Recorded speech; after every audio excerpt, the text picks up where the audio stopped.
back to my channel. This is a 1972 Chevrolet Nova. It's in for quarter panels. I've already removed them.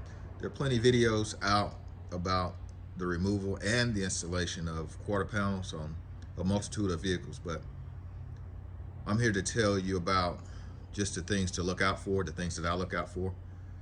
So the first thing I want to bring to your attention is when you get these things down, they're going to move some. They have some flex, and I have a laser set up. I did all my panels with a laser and made registration marks or alignment marks. Like, for instance, down here on the floor, right down there, it says L quarter. That's the left quarter. It's got dotted line.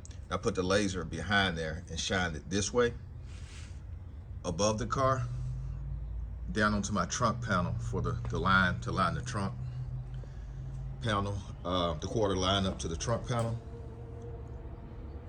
Things like that will help you. This is my laser here. I have it set up. I'll show you something else that might get you, that's gotten me once before on a Mustang, a 67 Mustang I built with a quarter panel. With the car sitting on, I had that car sitting on, it was a frame, welded to a frame up off the floor, and welded the quarter panel on. And then once I took the car off the frame and off the rotisserie, painted it, got it, back on a roller, set it, because it's a unibody car, set it down. And once I got it on the ground, I noticed the quarter was kind of wavy. It did something kind of funny or whatever. But anyway, that's what I'm going to try to show you how to avoid. This gives you an idea of what the car looked like before I removed the panels. The tail pan needed to be replaced. The left quarter looks like a tree had fallen on it. And it was also rusted out down near the drop down pan for the trunk. The owner decided to replace a few other parts along with the quarters. And so the quarters and all the parts actually are auto metal direct. They fit very well. And we went ahead and replaced them. The inner fender, the deck filler panel, which is kind of below the windshield. You can see it's all rotted out. And right there at the package tray or whatever.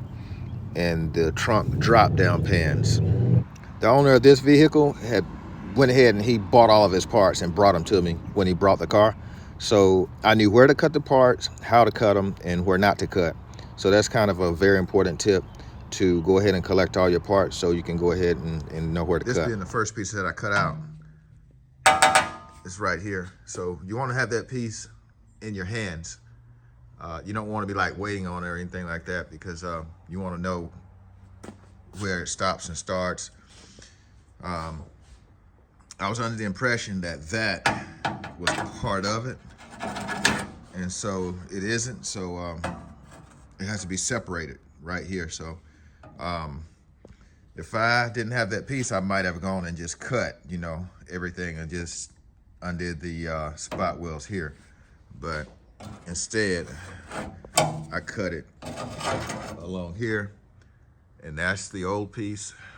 Just took it out in one piece. And so the spot wells I'll get in here and undo them. Doesn't have a whole lot of spot wells. This car probably was built on like a Friday or like a Monday, more likely a Friday or something.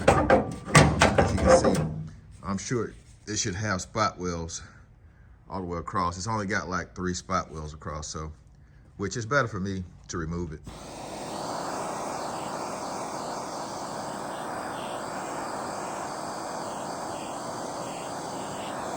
When you're removing the lead, the next important tip is don't overheat the panels. You want to soak it with the heat and just kind of let it, soak into the panel, and the lead will eventually, it'll melt and run out like water. So don't overheat it. You stand a chance of warping. That lead does a great job of covering up holes. And this is a hole right here from the factory that it covered up. And I'm just, it does a great job. And a lot of people will, you'll catch flack for, some of my videos that I've shown, just repairing things with lead, but that's the way it goes. It's been used from the factory, for quite a long time, and it covers up, holes very well. But I give you this disclaimer: you cannot cover up rust with it. It has to be bare metal, and it has to be tinned, so it will take the lead. But otherwise, it does a great job. This is a panel that I had to fabricate. I could buy this panel, but I would have to wait on it to come, and a few other things. So judging by the cost of it, I just went ahead and fabricated it, just a quick fix for it. And it'll go right here. So I have to cut this piece out, which is rusted out, and place it behind it and weld a quarter to it. So a lot of parts for this car are made aftermarket, so you'll be able to purchase them. So I really wouldn't get into the whole thing of trying to fabricate all your parts, because it's just not worth it, right? Because your time, I don't know what you charge for your time, but your time, it really adds up. My next tip is to go ahead and hang all your panels. Go ahead and put the door strikers in, make sure your doors close, and just use self-tapping screws. Don't weld anything just yet. You're just gonna go ahead and get all these panels fitted while it's still on the jack stands. The quickest way for me to get this wheel well flange off is you go ahead and you slice it where the 90-degree part is. So you slice that off, and I use this.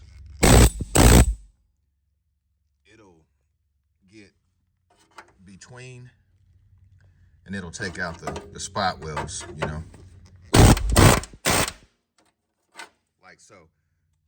Don't apply too much pressure to cut through the metal that you're still going to use. But for this outer fender, well, it was more or less stitched, welded. So there were a lot of welds going along here. But the good thing is they were closer to the edge, so just get behind it. The vibration will kind of break them loose, and you just go back with a grinder and prep this surface. The general rule is to not try to use this when there is, like, the metal's too thin. Okay, so you can see that I'm taking off the thinner piece of, the lighter piece of, gauge sheet metal from the actual rocker. And that rocker is a thicker gauge sheet metal, so I'm not worried about really, ripping metal from the rocker. It's going to go ahead and rip that lightweight sheet metal off first, just by the way that I have the tip of it focused and kind of pointed up. It's kind of like using it as a pry, almost like prying it up and chiseling it at the same time. So that's a very important tip also. And these are spot welds. So what it's actually doing is, you can see the spot welds actually being left behind. So I'm gonna take a grinder and just grind those off and just make them, smooth with the rest of the rocker or the rest of the metal. And you can see it probably make more sense now that you can't take a thinner piece and rip a thicker piece off of the thinner piece, because it's harder to do. And just remember to take your time. Don't get in any kind of rush. It's not going to do you any good. You get a better result if you take your time with this and not rush through it. Get inside of your rockers and clean your rockers really well. I guarantee you there's a lot of trash in there if you've never done it before. So just make sure you get out all that trash, and just go up and try to blow into all the holes. Take a vacuum at the same time and pull a vacuum on it and vacuum it out. And again, take your time. Take your time and clean the rust off of some of the panels. You're not going to clean all the rust off, but you're going to get the loose rust and the scales. After you have brushed it off, go ahead and take some compressed air or whatever and blow it off before you apply your coating. It could be a POR 15, it could be a chassis saver. My personal preference is a chassis saver because it's chemical resistance, and it also, it's fairly UV resistant too. From my experience, it takes this paint over rust and your POR and things like that, anything you put over rust, it takes it maybe a day to cure. It cures better with like a higher humidity for whatever reason. So give it about a day. Now it's a good time to look up inside and inspect the inside of the rocker panel. You have the outer fender well off, which usually covers the access hole. So you go inside and you take a look, which it looks fairly clean. I blew it out with compressed air. So these rockers are galvanized, if I'm not mistaken, on the inside. So I have a little rust that I have to take care of, but not bad for the most part from what I can see from here. And you can see along in there is the weep or the drain for it. I noticed when I was blowing compressed air in there that it was coming out on the bottom over here. So make sure that's clean, because it will not drain water if water were to get into it, before you put anything back. But as I said before, I blew it out really well. So I'm gonna go coat it where it needs to be coated at, and then we'll go back with this on the passenger side now. So up on the top rocker, there's rust. I'll coat that. I had my son do all that. Brought him in on the weekend, and he did most of that, which turned out well. But what we have to do now is get inside this rocker, and let me focus in. Give me 1 second there. It's not very bad on the inside. It's got a little rust. But on the other side, I haven't cleaned this side out yet. On the other side, I found like what I think is a rat's nest or mice nest, or however you want to call it. But I see one in this side too. I don't know how they get in there, but be sure you get all that stuff out. Anything that's in there will cause rust if it gets moisture in it over a period of time. Even though I think these things are galvanized, you see a little rust that has started here. So, and that's probably from any kind of road salt or brine or whatever that's been on the road that got up behind the fender well and made a chemical reaction down there on that galvanized.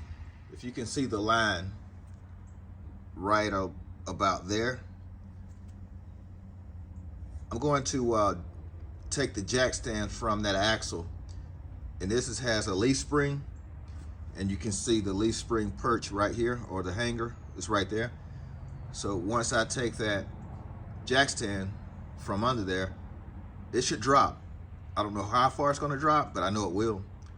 And that'll kind of throw you for a loop if you don't set the car up right and you weld the panels in, and once you set it back down and put weight onto the vehicle, then things are going to move, and it might warp your quarter panel or make a little funny looking, whatever. But hopefully I can avoid that, and I can help you avoid it. Okay, I know it's hard to see, but the laser was aligned with the bottom of this panel here, and now it's a whole ½ an inch off, because I made a registration mark here. You can barely see it, and then another registration mark right here.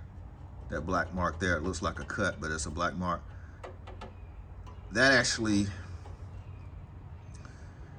when I took the jack stand from underneath the axle and lowered the axle with the jack, so it's just looks like the jack is supporting it, but it's not. So basically the body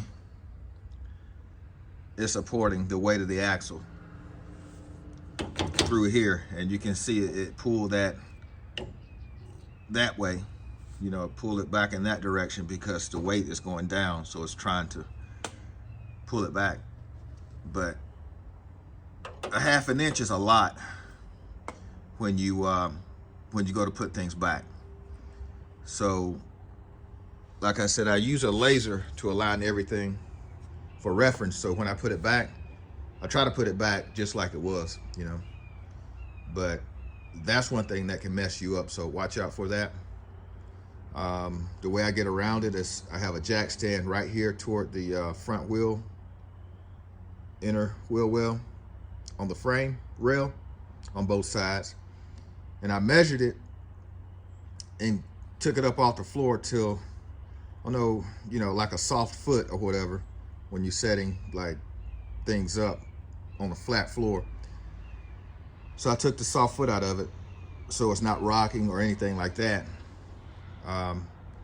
by, you know, leveling up my jack stands. So I try to get it as straight as I can.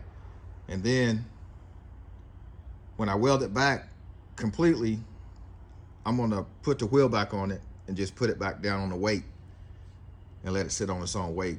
And when I finally weld everything in, so I won't have any problems. While you're in here, you just go ahead and coat all of this. I use Chassis Saver. This is a semi-gloss, I think, or that might be a flat. But you can get gloss and flats and all that in the Chassis Saver. You get it online or wherever. I went ahead and did it down here. I'm gonna go inside of that rocker and do it also. So I'll just put the Chassis Saver in there. And Chassis Saver, some good stuff, is basically chemical resistant, like brake fluids and things like that. I have it under the hood of this car, and on the front, you know, radiator support and the grill up there where the grill mounts to, I have it on that. I have it on the frame too, but everything in this car is dirty. It's been getting some leaks. I have pictures that I could probably put in and show you what it looked like when I first did it, but you know, it's dust all over it. It cleans up well, and like I say, that Chassis Saver is chemical resistant. So brake fluid has leaked on this stuff. I mean, everything has leaked on it, but it didn't come off. The brake fluid and the chemicals come off. I mean, you know, the actual Chassis Saver stays on, so it's pretty resilient. What you want to do for these rockers is you'll get inside of the rocker when you can access it now because you don't have the outer fender well in the way in the quarter, so you can access it. So go ahead and take you a compressed air and just blow, even if you can get all the way up and blow into the screw holes where the seal plates mount to with the screws. You have screw holes going up through there where the door is, and just kind of blow it back. Take a vacuum and get in there, and if you get a one with a smaller hose, you can go in there and try to get it and blow it at the same time. It'll pull a lot of that trash out of there. So, and then if you need to coat it, you can go inside and try to coat it. There's multiple ways you can coat inside of rocker panels. Let me reiterate, take your time, take your time, take your time. Get inside of the rocker panels as far as you can get behind the panels that, you know, are in the actual, like the taillight panel right here. Get behind it because you won't be able to access it once you put the taillight panel on. You can, but it'd be very hard. And the actual, the striker bracket there, you can get all that. Just get as much as you can. Take your time to use the copper weld-through primer. Take your time to make your templates. So you can see on this template right here that, you know, if you welded through that and it was blind, you could weld through a hole and it just wouldn't, you wouldn't have any surface to weld onto, you know. So make your templates and everything. Go ahead and do your spray through primer and get everything ready to go. And so once you put this quarter panel on and cover it up, you don't want to have to try to take it off, you know, before you weld it on. Normally these have spot welds in them. I have the first plug weld done already. But what I usually do is just take my punch. This is about a 3/8 diameter punch on the end, and I just take it and I'll tap it down so it's flat with the surface behind it. Make sure when you drill these holes out that you get on the other side of this panel on the back side and grind the burr, because the drill bit will make a burr.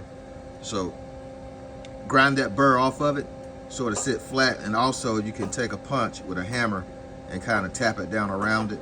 And it's not going to look any different from the factory or any worse than the factory pinch welds, because when they do pinch weld them, it makes dimples.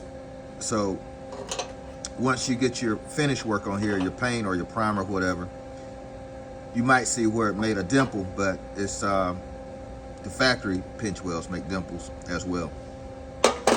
Another note is when you're tapping it, you'll hear the tone change. It'll sound like hollow until you get to where both of these panels are touching pretty much. And if it's springing back, you will have to put you a self-tapping screw right beside it to bring it down to meet the panel behind it. But usually you can do it if you don't have much space between. You can see I don't have much space between, so, and this is the one that I've just done. So that's just another tip for you. One more thing is, I marked my panel where the original spot welds are. That'll help you when it comes time to get it as close as you can get it. So I put this panel on with a self-tapping screw here and on the back side, and all the panels you can do like that. Just fasten it up so it doesn't move. And I have marked, before I put that panel on, I marked my spot welds, where the original spot welds are, most of them. And so, like I was telling you before, when it's pinch welded, it'll make a kind of like a dimple, or it'll pull the metal out on this panel here. So it'll kind of, here, it'll kind of bulge out, it'll bulge out, it'll bulge out. So I don't really have to try to make a big effort to get them to go together. And that's what works for me the best. If you look down in there, there's very little daylight, and you can kind of see where they kind of bulge out a little bit to meet the panel. I'll show you the machine setup. So this is a Lincoln 135. I have it on, the heat is all the way on D. That's the hottest it'll burn. And it's about 4.5 on the wire feed. I'm using 0.35 wire, but you can use a 0.30, and that's the number there. If you go to the store to look for it, it'd be 0.030, and it's 30 thousandths. And so I use a 0.35. Usually all around, that's what works for me. I like to burn hot and fast. It depends on how you like to, weld, but I like mine hot and fast, and not unless I'm welding some really, really, really thin sheet metal. I'll take that wire and I'll center it in the center of the hole, and I want to hit the panel behind it. So where you see the copper primer at, the weld-through primer, I want to hit in the center of that and just hold it for a fraction of a second. You'll get the feel for it. You'll know.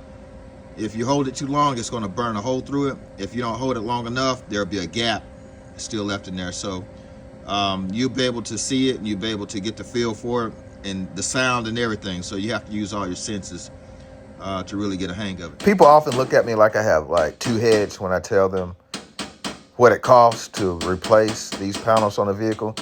And I'm giving them like a fraction of the cost of what I would do a late model vehicle that I would do like an insurance claim on. I do insurance claims for collision also at my shop. So this, all that I'm doing to this vehicle, the drop down pans, the outer fender wells, the filler panel for the deck filler, and the tail pan and the quarters, all those panels would add up to be about $25,000 in collision repairs. Not have to paint it too, but you can see why shops won't really mess with these anymore.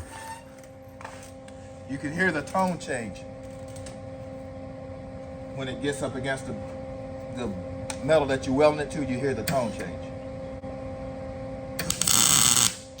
I don't know if I've been clear up to this point about the weld-through primer. The copper primer is for going between the panels where you're not going to be able to access or get access to put any kind of primary epoxies or anything, or even seam sealer won't go between the panels when you put them together. So it's prone to flash rust. So that's the purpose of that copper looking primer, is to put between the panels, and should not affect your weld or make any kind of impurities in your weld. Some of you may notice that I've cut here. The customer is asking to do the inner fender himself. He's going to put tubs in it. He's going to tub it out, make it wider, bring it to the frame. So all he asked me to do is the quarter panels, drop down pan, in the outer wheel well. So what I had to do is I had to cut the inner out, and then so I could get the original drop down pan, which was rusted out. In order to get it off, I just sliced it here. So if you have any questions about that, if you notice it, that's what's going on. I would not have done it like that if I were just if we were going to keep this panel. Maybe I would have had to, I don't know, in order to get this one off, because it was so close. Might could have gone behind it and spot weld drilled it to get it off without slicing the inner fender. But even if you have to slice them, you could probably slice it and weld it back. I don't know, but it'd probably be just as easy to go behind it to get these few pinch welds out to get this panel off, which I usually slice this panel anyway, and kind of take my air pneumatic chisel and break those welds from this panel. I don't much use. I haven't used a spot weld drill on this car at all, not yet. In this particular car, which is a 72 Nova, this is the rocker panel, and this is the front of the outer fender well. So originally it was tacked right here to the rocker. On the other side, it was okay. I didn't have to, pull it in. That's why I drill two holes. So for this side, I had to pull that tab back toward it, and there's still a little gap, you can see. But what I'll do is I'll do my little trick with the punch and just, punch it down, because now they're held together. So I just punch it down and I weld that one, and then take this screw out and just weld up the hole, try to weld through it so it's contacting the rocker also, so the weld will penetrate the rocker also.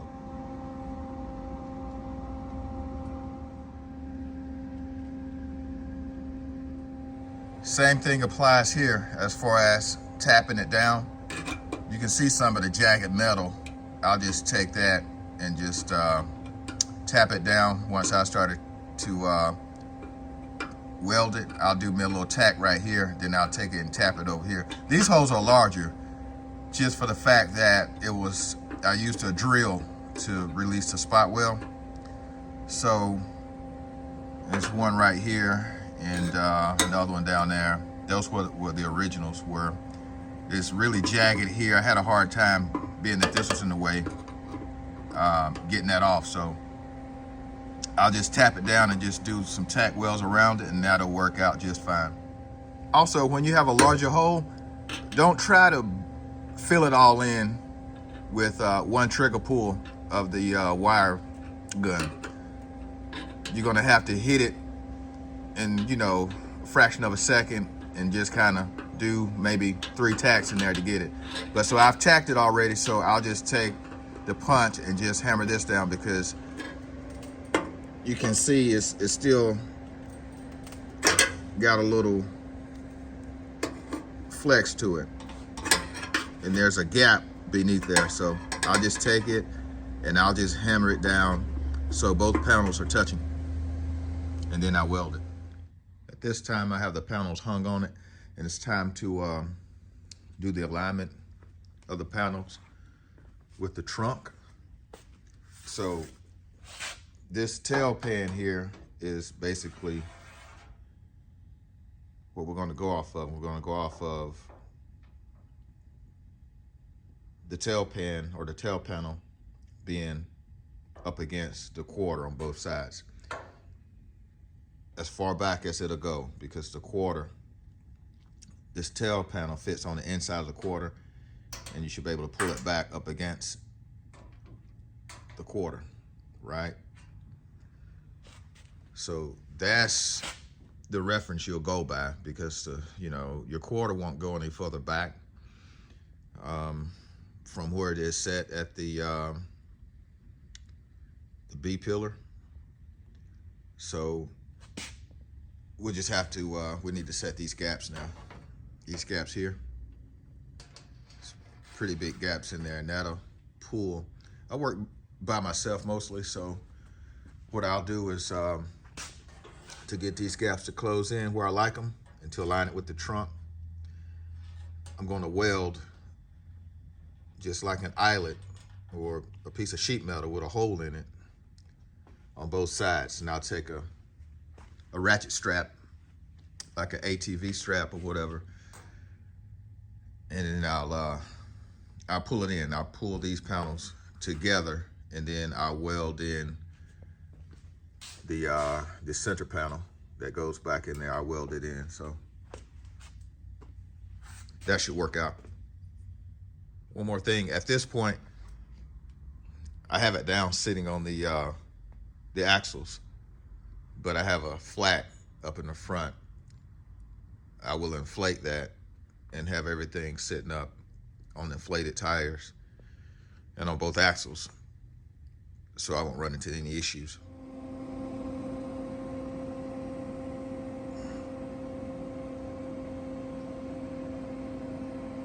At this point, I got it going on, just putting tacks in. Got a tack here, and a few tacks that are inside the other panels, you know, underneath the trunk lid. I've tacked in this panel going all the way across. You can see the ATV strap was hooked up, and I tensioned it a little bit. I didn't put too much on it. You don't want to bend the panel, but just to pull them in and to get it square with the trunk and get it set up with the panel that he's going to be using on the car. So it's all coming together so far.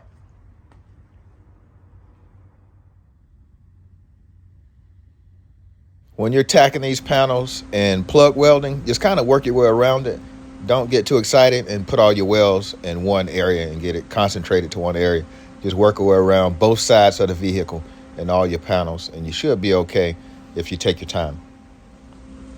This is the panel that's beneath it. It's for the door latch striker. So it's off a little bit. It's not a big deal because it still moves. This nut behind there moves around, so it gives you adjustability. Make sure before you do weld it though, that your door, you go ahead and put your striker in,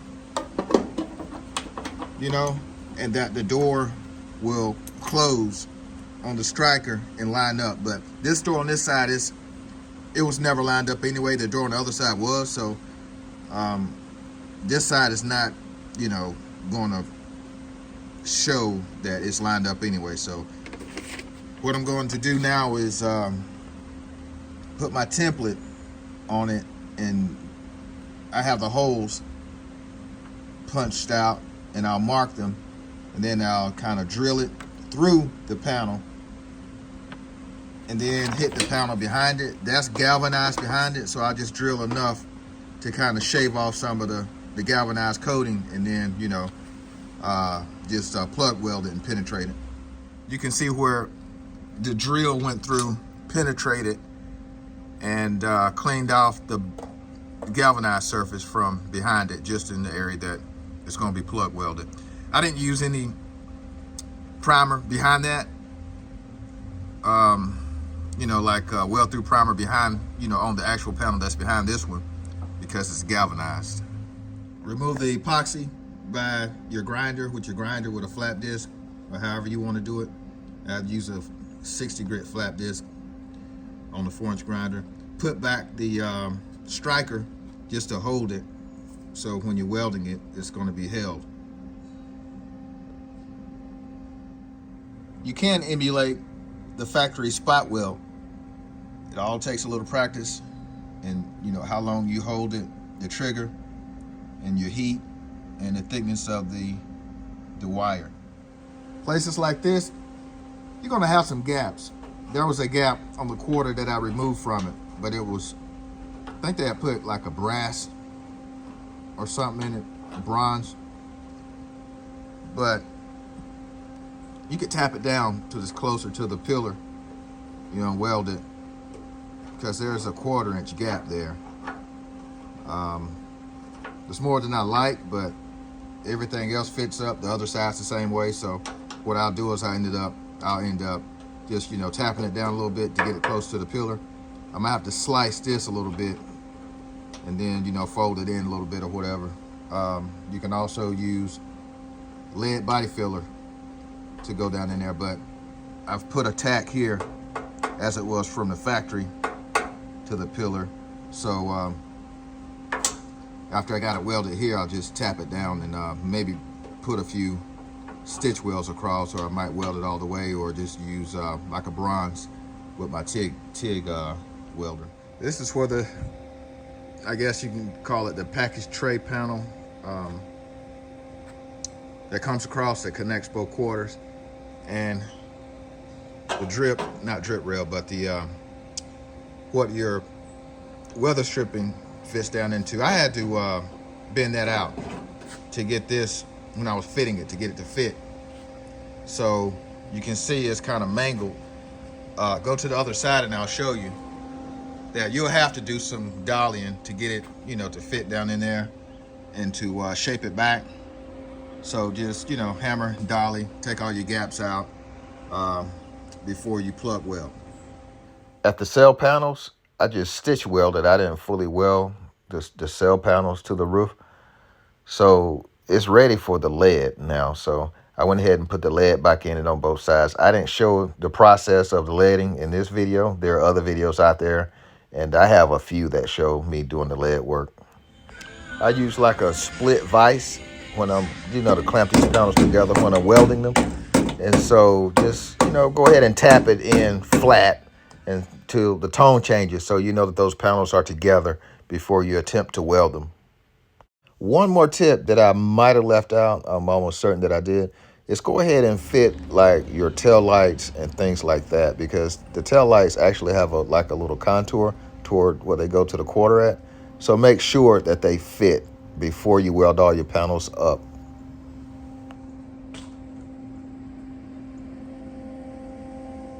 This door fits a lot better.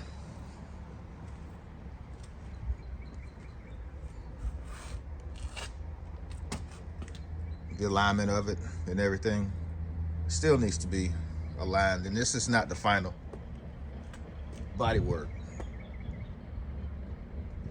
Tail lamps are back. I also put the lead back in the gap. It had an actual, like a little valley that, you know, was made for, or whatever. For the lead back at the, I guess you call it the cell panel, where the quarter meets the roof, I used about 3/4 pound sticks of body lead from Easterwood body solder. So you could probably go ahead and say maybe 7, or you can get 8 if you want to do the rear tail panel also. So you would have, each side would be a top and a bottom that you would have to do. At this point, everything's welded up, but there's still a lot of work to be done to it before the paint goes on. You know, body work, seam seal, and, you know, things like that. Being that the owner is going to finish up a few things himself, and I'm not the one that's doing the paint and body. I'll let the body guy do the finish up on the welds, grinding them down, things like that. So I left a lot of them just unfinished, or, you know, I didn't dress them down or whatever. But you would also want to run seam sealer along in here, all along down there, just, you know, just the automotive seam sealer, and smear it with a brush, you know, give it kind of the factory look. You may be wondering about the top also along in there. The car owner is going to do it at his shop. So he says you can buy this piece here all the way across the back. So this is it for the 72 Nova, waiting on the owner to come get it. And so if you like this video and it's been informative and you got a few things from it, little tips and tricks, go ahead and subscribe to the channel, and catch you on the next video. Thank you.